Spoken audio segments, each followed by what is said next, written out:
The Tao Te Ching, plain English rewrite. Based on the 81 chapters attributed to Laozi, Lao Tzu, likely compiled around the 4th to 3rd century BCE. This rendering prioritizes clarity and feeling over literalism. Chapter 1, the Tao that can be named. The Tao that can be put into words is not the eternal Tao. The name that can be given to it is not its eternal name. Before anything existed, it had no name. That namelessness is the beginning of heaven and earth. When things came into being and were named, that naming is the mother of all things. Free yourself from desire, and you can see the Tao's mystery. Hold on to desire, and you only see its surface. Mystery and surface, they come from the same place. The place where they meet is the deepest darkness, the gateway to all understanding. Chapter 2, the birth of opposites. When everyone agrees that beautiful things are beautiful, ugliness has already been born. When everyone agrees that good things are good, the idea of bad has already been born. Being and non-being create each other. Hard and easy need each other. Long and short define each other. High and low depend on each other. Sound and silence make music together. Before and after follow each other. This is why the sage acts without forcing things, and teaches without using words. Things arise and the sage doesn't claim ownership of them. Things get done and the sage doesn't cling to the results. Work is finished and the sage moves on. Because the sage doesn't hold on, nothing is ever lost. Chapter 3, don't glorify competition. If you don't make heroes out of the talented, people won't spend their lives competing. If you don't prize rare things, people won't become thieves. If you don't flaunt what people desire, their hearts won't be disturbed. This is how the sage leads. Empty people's minds of clutter, fill their bellies with what they need. Soften their ambitions, strengthen their bones. Keep them free from cunning and desire. Keep the clever from scheming. Act without forcing, and everything falls into order. Chapter 4, the Tao is empty. The Tao is like an empty vessel, and yet you can never fill it up. It is the ancestor of all things. It blunts sharp edges. It untangles knots. It softens the glare. It settles the dust. Deep and still, it seems to have always been there. I don't know whose child it is. It was already old before the oldest thing. Chapter 5, nature has no favorites. Heaven and earth are not sentimental. They treat all things like straw dogs, useful for the moment, then let go. The sage is the same, not sentimental, treating everyone fairly. The space between heaven and earth is like a bellows, empty, yet it never runs out. The more it moves, the more it produces. Too many words wear out quickly. Better to hold to the center. Chapter 6, the eternal valley. The spirit of the valley never dies. It is called the mysterious feminine. The gateway of the mysterious feminine is the root of heaven and earth. It is soft and subtle, barely there, and yet you can draw on it forever without it running dry. Chapter 7, heaven and earth last forever. Heaven and earth go on forever. Why? Because they don't live for themselves. That is why they last. The sage puts themselves last and ends up first. The sage stands outside themselves, and the self is preserved. Is this selfishness? No. It is because the sage has no self-interest that their deepest interests are fulfilled. Chapter 8, the highest good is like water. The highest good is like water. Water nourishes all things and doesn't compete. It goes to the low places that everyone else ignores. In this way, it is close to the Tao. In living, find the right place. In thinking, go deep. In relating, be kind. In speaking, be honest. In leading, bring order. In working, be capable. In acting, find the right moment. Don't compete, and you won't be resented. Chapter 9, know when to stop. Fill a cup to the brim, and it will spill. Keep sharpening a blade, and it will snap. Fill your house with gold and jade, and no one can protect it. Boast about wealth and power, and you're inviting your own downfall. Do your work and step back. That is the way of heaven. Chapter 10, the mystery of action. Can you carry your soul and body as one, without splitting apart? Can you breathe as gently as a newborn? Can you wipe your mind so clean that it has no blemish? Can you love people and lead them without forcing anything? Can you open and close the gates of heaven with ease? Can you understand everything without the need to act on it? Give life and nourish it. Create without claiming ownership. Act without expecting reward. Lead without dominating. This is the deep virtue. Chapter 11, the uses of emptiness. 30 spokes meet at a hub, but it is the empty center hole that makes the wheel useful.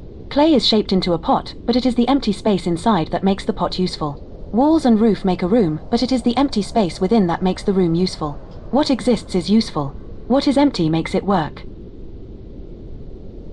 Chapter 12. Don't be blinded. Too many colors blind the eye.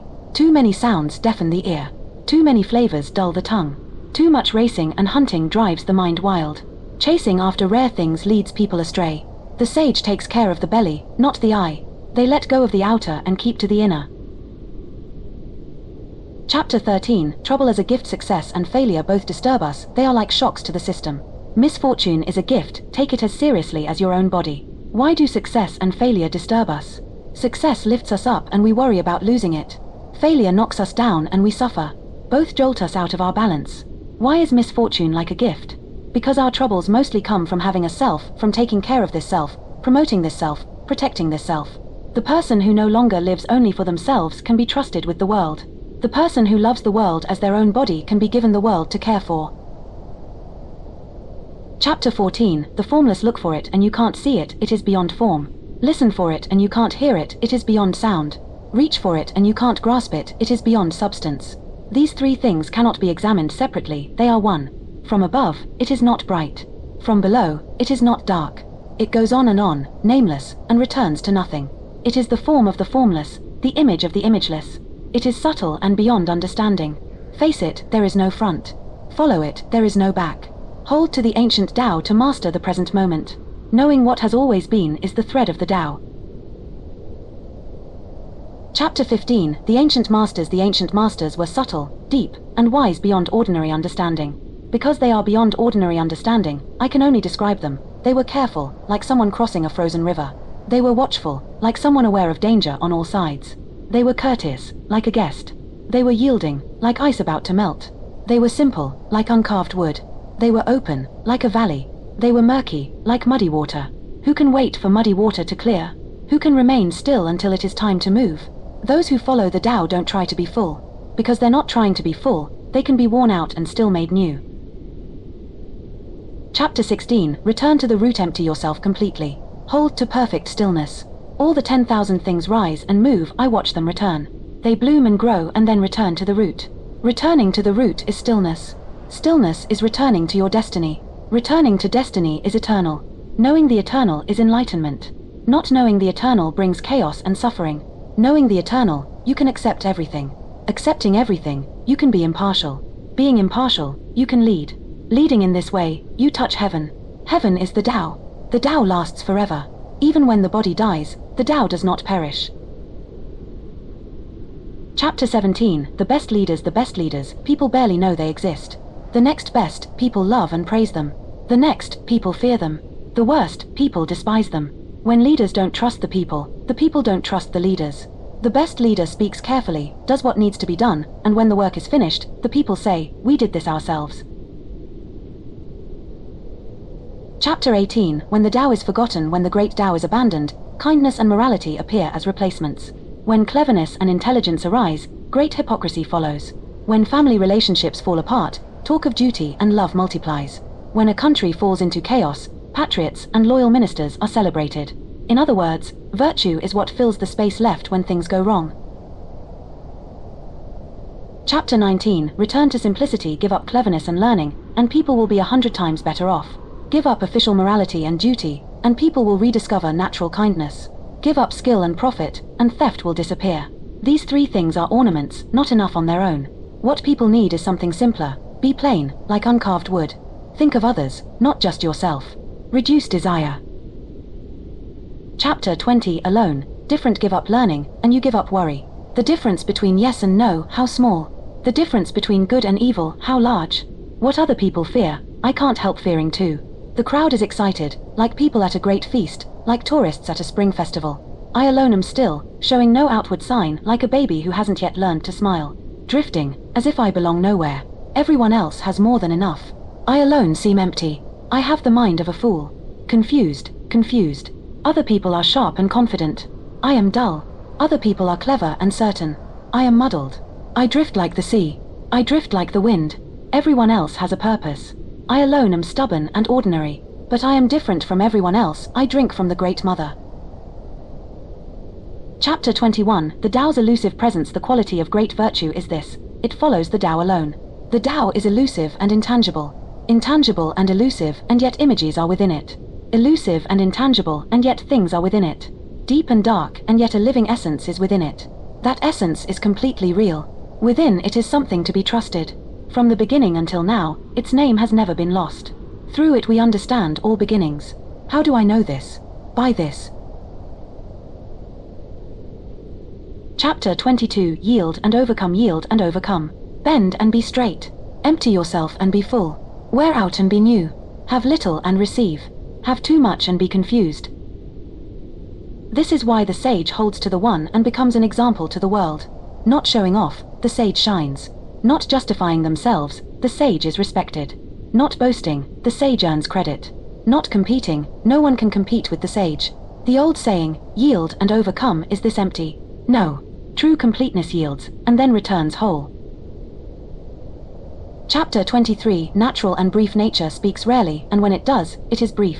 A storm doesn't last all morning. A downpour doesn't last all day. Who makes storms and rain? Heaven and earth. If heaven and earth don't last long when they speak, how much less should we? Those who follow the Tao find the Tao. Those who follow virtue find virtue. Those who follow loss find loss. Give yourself to the Tao, and the Tao welcomes you. Give yourself to virtue, and virtue welcomes you. Give yourself to loss, and loss welcomes you. Chapter 24. Don't force it. Stand on tiptoe and you'll wobble. Stride too wide and you won't get far. Show off and you won't shine. Justify yourself and you won't be believed. Brag and you'll earn no credit. Compete and you'll never win in the end.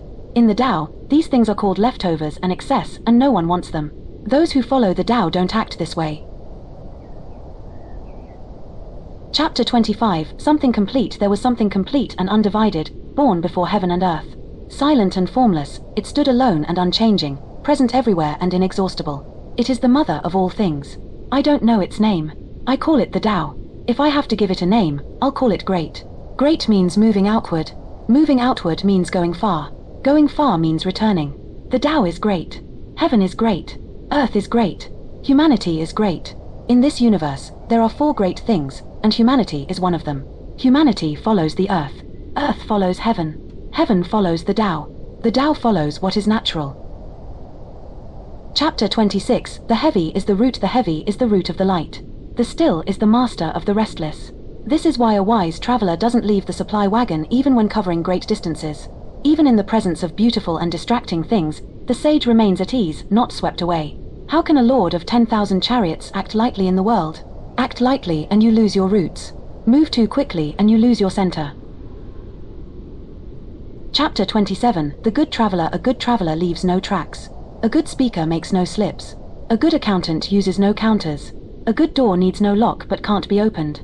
A good knot uses no rope but can't be untied. The sage is always good at helping people and abandons no one. Always good at caring for things and throws nothing away. This is called following the inner light. Therefore, the good person is the teacher of the one who is not yet good.